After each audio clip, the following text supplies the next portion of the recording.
Hi, my name is Brad and I'm a bookseller here at the University Bookstore, and today I thought I'd recommend some series.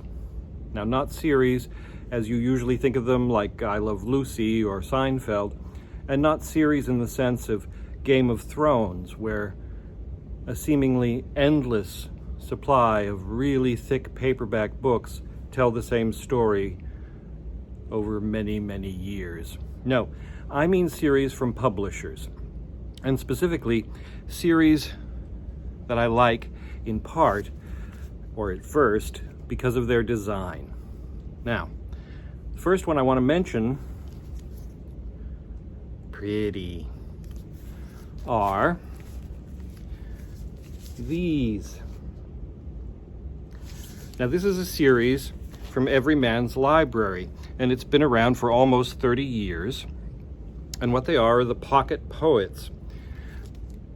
Now, what first attracted me to these was their design and the fact that they're affordable. Back then, they were about $12. Now they're about $14 to $16. And they're really beautiful and beautifully made. See, look at that. They're well made, they're stitched, which means they'll last, and they're really attractive. When they started the series, they did individual poets.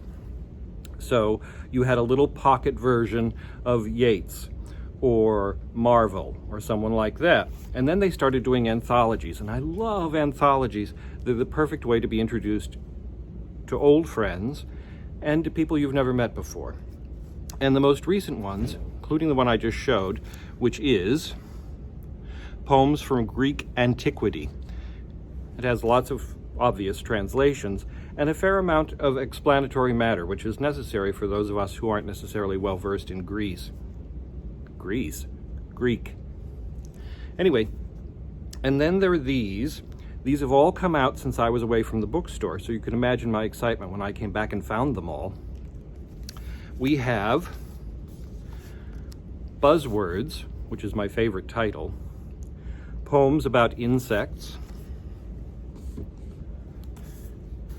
Trees, that one's kind of self-explanatory, Poems about Trees, it's lovely, and then one called Poems of Healing. Now, that isn't something that would normally appeal to me. I don't like self-help especially, and I don't like spiritual inspiration. I lack that quality and don't seek it out in others.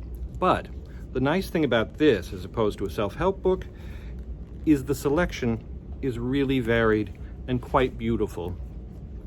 Oh, and they all have little ribbons. Everybody loves a ribbon. Here's a poem by Richard Wilbur from this collection. It's called The House. Sometimes, on waking, she would close her eyes for a last look at that white house she knew in sleep alone, and held no title to, and had not entered yet, for all her sighs. What did she tell me of that house of hers?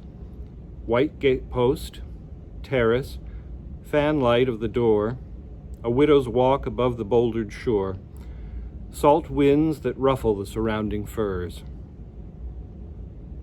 Is she now there, wherever there may be? Only a foolish man would hope to find that haven fashioned by her dreaming mind. Night after night, my love, I put to sea. Beautiful. So as you can see, healing comes in many senses in that book. And it's one of my favorite series. I've been collecting them since they started. I now have a ridiculous number of them. Anyway, I recommend them. They're a perfect introduction to individual poets and to lots of poets you may not otherwise know. Another series that I discovered when I came back to the bookstore that I like a lot is from the art section, of all places. These pretty little things. Now, I don't know this publisher, and I didn't know this series until I saw it on the shelf, but they're very beautifully made, and they're from Lawrence King Publishing Limited, which is in London. That would be England. Each has a little dust wrapper with a picture on it, but they're pretty without. And what they are sort of brief biographies or considerations. The series is called Lives of the Artists, and as you can see, this first one is Warhol by Robert Shore. And these three that I've selected are people that are well worth knowing better. This one is also by Robert Shore.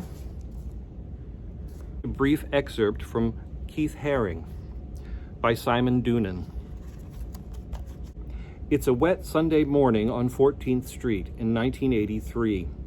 I am spending a week in New York in order to fling myself into the exploding neon post-punk downtown scene. On the corner of 6th Avenue, I run into a pal named Vicky.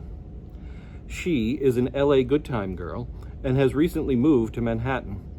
She tells me she has scored a job working as a go-go dancer at the newly opened Limelight, a den of iniquity located in a Gothic church on 6th Avenue and 20th Street.